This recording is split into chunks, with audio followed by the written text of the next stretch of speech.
We are delighted that you're joining us for another podcast of Wake Up Aligned, and it is the podcast for chiropractors where we get to talk about chiropractic lifestyle, and topics of interest. You can contact us through our email, and that is mailbag@amcfamily.com.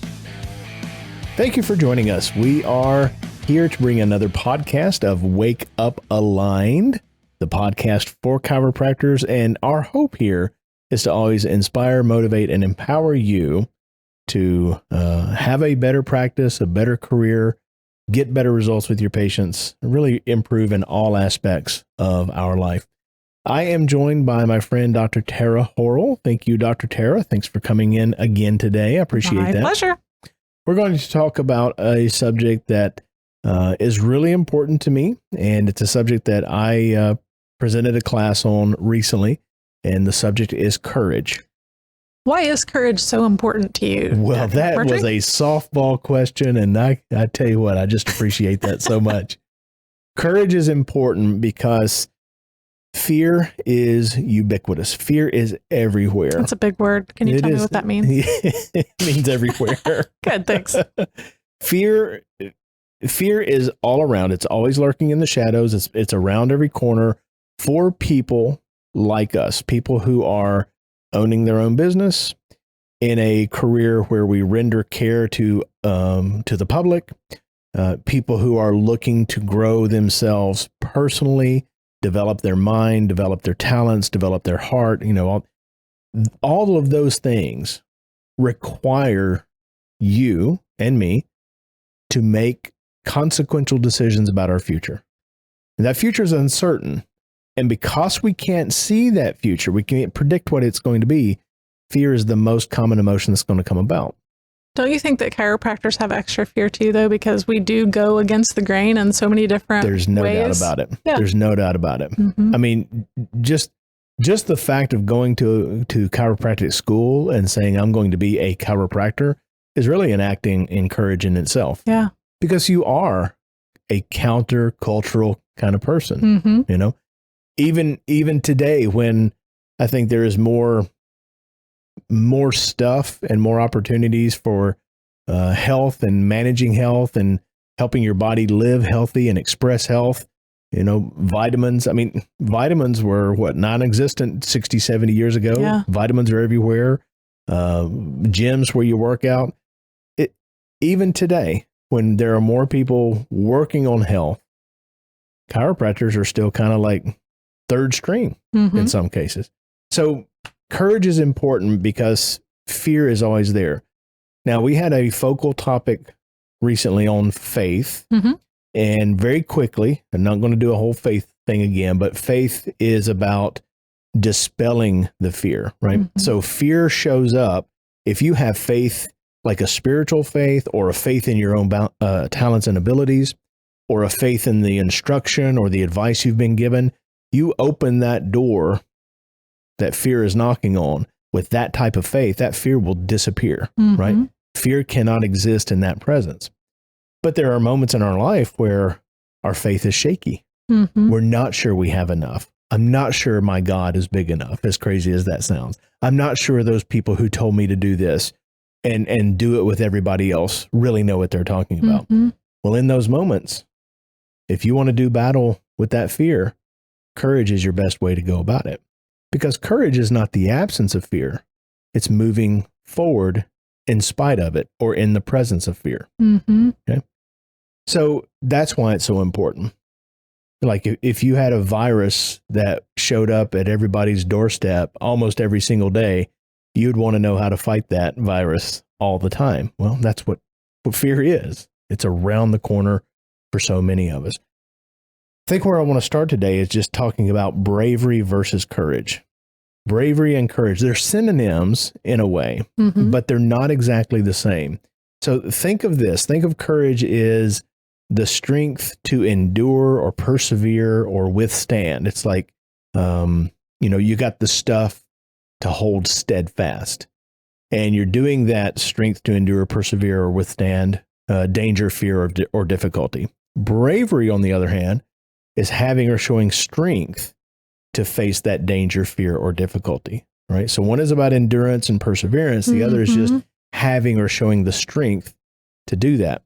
So to put this in more like tangible terms, bravery is action. Like bravery could be a reflex. You have, Dr. Terry, you have two beautiful girls. If something, heaven forbid, was coming to endanger those girls, you would not think twice. You would act out of instinct. You would act out of bravery to protect your kids, right? Bravery can be reflexive. It can be a very in-the-moment, spontaneous kind of thing. Bravery is running into the burning building. Okay? Courage is endurance. Courage is almost a considered decision to act, right? I'm going to think about this. I'm going to weigh the pros and cons. I'm going to be scared out of my mind, but I'm going to take action anyway. So bravery is throwing yourself in harm's way to protect your precious daughters. Courage is doing it every single day. Like if bravery is running into the burning building, courage is going back in again, a second and third time. And that's a completely different mindset. And if you are making decisions about your future, you have to know that it's not all going to be rainbows and lollipops, especially in the beginning. You might encounter some tests and some setbacks and some challenges and whatever, and you will have to persevere as you move forward. That fear is not going to dispel. So I'm thinking, bravery is opening or purchasing or starting the chiropractic practice, right? And courage is showing up every day with every patient. Continuously doing the right thing, regardless, right, of absolutely what's on the other side of that. Absolutely. Martin Luther King Jr. is a great example of courage. He's a great example of many things, but he's also a great example of courage. I mean, if you've ever seen those pictures of Martin Luther King, like the still photographs or the videos of him leading a march, especially in these small southern towns around the town square or whatever, there's a crowd of people marching, but then there are crowds of people on the sidewalks. The mob, yeah. And some of the mob is there to cheer him on. Yay, we believe in you. Yay. The other is there to curse him out. Oppose him. Exactly right. Well, you almost always find him not in the crowd of marchers, but in the very front. And many times by himself. Like he is several paces out in front of everybody. And he's not doing that out of ego or arrogance or look at me. He got death threats every single day. Phone calls, mailbox, bricks and rocks, shout outs on the street. Like, we're going to come to kill you. Right. Not like, I hope you die. Like, I'm coming to kill you. Yeah. And yet he stood out in front of everybody. Spearheaded by himself.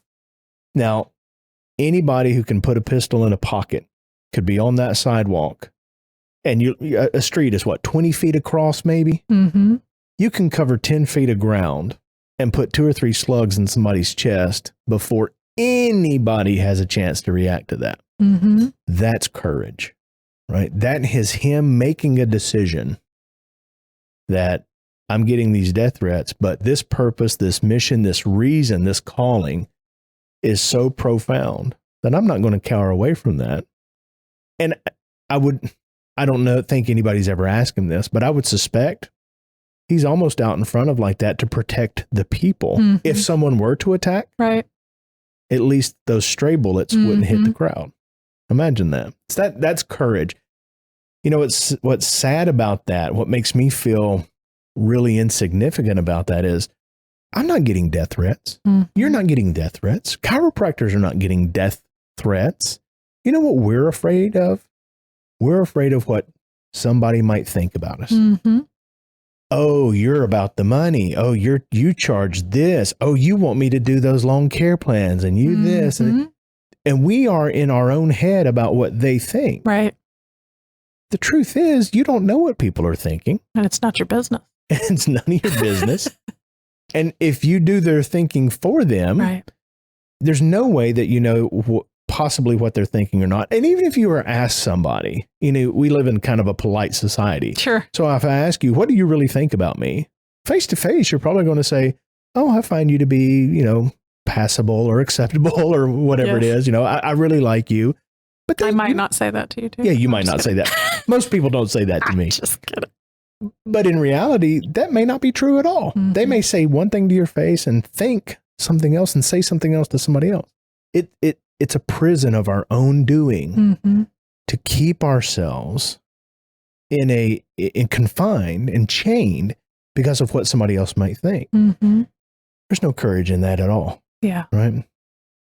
If you were getting death threats, okay, I understand. You stay in your house. Mm-hmm. Don't step out on faith. Don't put yourself at risk. But just what somebody thinks about you. Mm-hmm. And again, we're talking about chiropractors. You already know going into this, most people have no idea what you really do and what it's really all about. So there were people back years ago, right? Actually, one of my mentors back in Illinois was one of the people that was jailed for practicing medicine without a license, right? Back in the early days of chiropractic licensing. It's interesting because those people were not people that didn't have families. They were not people who were single and didn't have responsibilities. Those were people with families. Mm-hmm. Those were people with businesses. Were people whose livelihood were perhaps not going to survive them being away from them for long periods of time, but they did what they had to do anyway. And what do you think pushes people to that point of courage? Right. What do I think? What did your research show? Well, a lot of it is about purpose and mission and standing up for a cause. I got 6 types of courage, and some of that will come clear as we go through that. But that's a great illustration because I remember people of slightly a generation older than me, but not like so old. It's like, this is BJ Palmer telling me. Right. People chose to go to Louisiana. That was the last state to legalize or accept or whatever chiropractic. Chiropractors graduated school and chose to go there, not because it was easy, but because it was needed. Because of the fight. Yeah, because of the fight. To take it on. That's courage. I don't know if I would have that type of courage in this day and age, I would hope so. But that's a great illustration because that is courage for sure. So I want to talk about those 6 types of courage. I think that question was really answered by some of the things that we'll cover here. But I also want to say you can trick your body into thinking that you have courage. Like if you're nervous, you can control your voice. Because when I'm nervous, I'm typically going to talk like this and my voice is going to go emotional, nervous, that kind of. So if I slow down and I focus on my breathing, talking low and slow, that actually has a psychosomatic or visceral response in my body. It actually calms me down. So that principle can be applied to a lack of courage. You get it not in your car, but in a place where you can stand up. You stand up and do the Superman pose, right? Superman pose is your feet are shoulder width apart. You've got your hands, in a fist, and those fists are on your hips, and your chest is out, and you're turning your head. If you stand like in a Superman pose for 30 or 60 seconds, your body will actually think you have courage. So if you are listening to this and there is a fear point or something that I'm not so sure I can do that, stand in a Superman pose and then make a decision about it. Right? Little pro tip from me to you. You can use your body to control your mind, and you can use your mind to control your body. That was a very valuable lesson that our mentor taught us. The 6 types of courage. Number 1 is physical. Physical courage is about putting your body in harm's way. When you think about that, you think about soldiers, you think about firefighters, maybe even childhood kids who are, willing to finally stand up to their bullies, right? You may pay a physical price for this, but you're going to do it anyway. Maybe more relevant to our situation, is somebody who is trying to get on an exercise program, right? You're going to put your body through some pain, but you're going to take courage to do it anyway. You're going to have that first workout. It's not going to be bad, but that next morning, especially if you're my age, it's going to be very rough, and you're going to do it all over again in the next, 24, 48 hours. Physical courage. Shout out to you, though. You told me you just set a personal record. I did set a personal record. That's courage. I walked to the buffet and back without losing. Stop it. For real. Give Dr. McMurtry a big pat on the back. He did just set a personal record today in his physical health. I appreciate that. And that's embarrassing to talk about me, but I do appreciate it.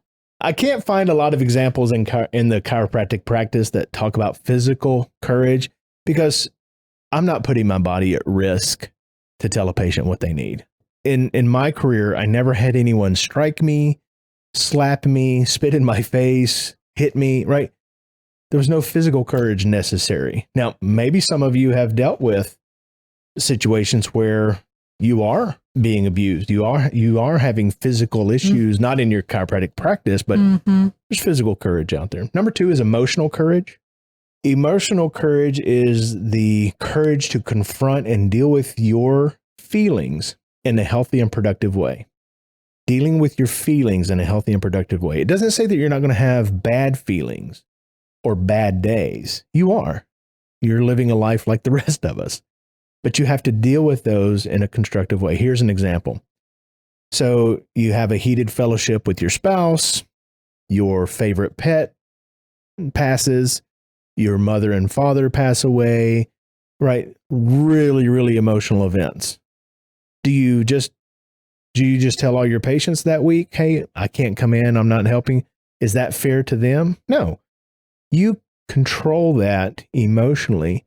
You harness that and put it in a proper place and deal with it when you can, and come to your office and serve. You treat the office as the sanctuary, and it will become that. Having had that journey myself on death in the family, I can attest to that. So you treat the office as a sanctuary. Gives you some time to really worry about the concerns and issues of other people, and fully invest yourself into them. The irony of that, Dr. Terry, I know that you've seen it as well, is people who are really going through some rough stuff, when they adopt that, their practice always does better. Yeah. The people who don't adopt that, practice does worse. Okay. Number 3, and you can jump in on any of these if you want to. And number 3 is intellectual courage. What's reasonable, right? You have to look at the data and you have to say, it's not what I want.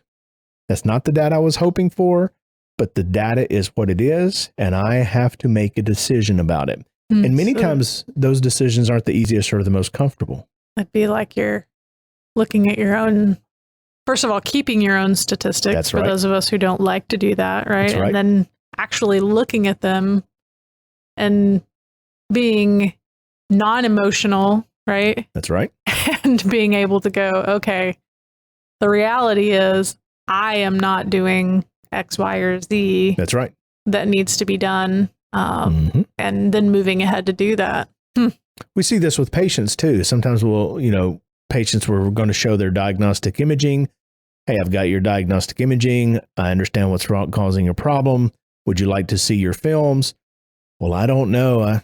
I'm better off not knowing, probably, right? The less I know, the better. Yeah. They're trying to say, that scares me. I don't have the courage to deal with the intellectual data that's coming at me.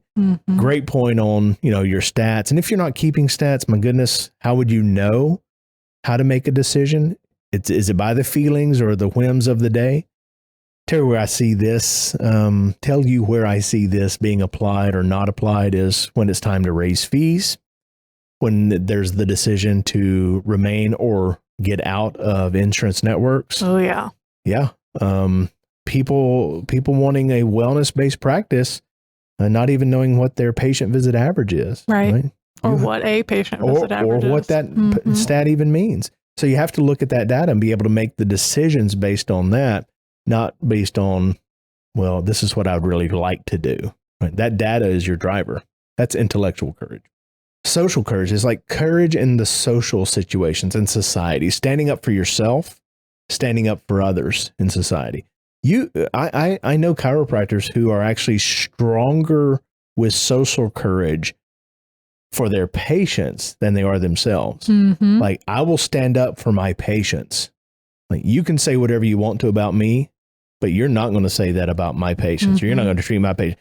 MD, you're not going to try to jerk this patient from my care, right? I was like, where did that come from? Mm-hmm. Like, my wife, very, very calm, would not rock a boat, but if she sees you abusing an elderly person, abusing a child, Mm-hmm. abusing a dog or an animal, the claws are coming out, right? That's social courage, standing up for yourself, standing up for other people.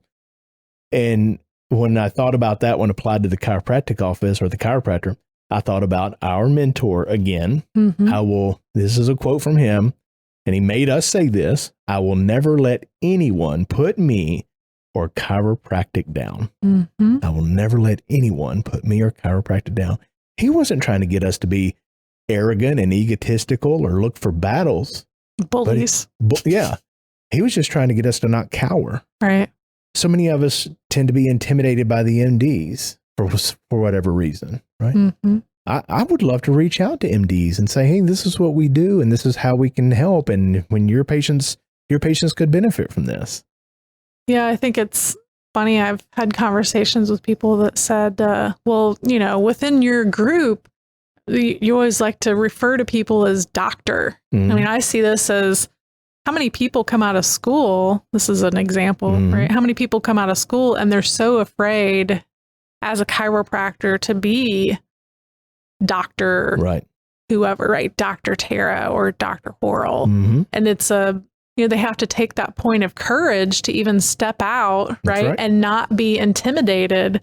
And I think that's why Dr. Owen was so intentional about doctor, I'm Dr. Whoever, Mm-hmm. is because we tend to hide Yes, we do. behind and not want to, we want to remove our own authority is what it boils down to. So taking courage to step into your own authority and be who you actually are. It's not like you're calling yourself something you're not, right? Like you've just decided. The great guru. Right, exactly. No, you really are a doctor. Let's own that. Let's have, take courage in that and really move forward in that authority. Great example. I love that. That's awesome. Number 5, there's moral courage. Moral courage. This is defined like in your beliefs and your ethics, basically what is right. Now, we all have our own version of morality. I think most people have similar types of keynotes in that morality, but you don't want to violate your own ethics and morality. You shouldn't ever violate that. Mm-hmm. And you need to be able to stand up for that. For some, that's a courageous point. That's a courageous moment. So again, seeing this applied or not applied in a chiropractic office, how many people have I worked with through the years who are guilty as sin, as my grandma used to say, of prejudging people and recommending the care that they thought they would accept, not necessarily what they needed. Mm-hmm. Right? I know that you've seen that too. Oh, yeah. I have had battles with people on overutilization, and I completely agree. If Dr. Tara, if your clinic is, losing $2,000 a month compared to overhead, there's not going to be any moment that I say, well, you just inflate the care for somebody and you cover that expense. And, that's how we get through this. Right. That's a non-negotiable because that's violating an ethical, moral principle of your life. Okay. But the other side of that coin is also not true. Underutilizing. Giving them less than what they really need. Giving them less than what, it's just as bad.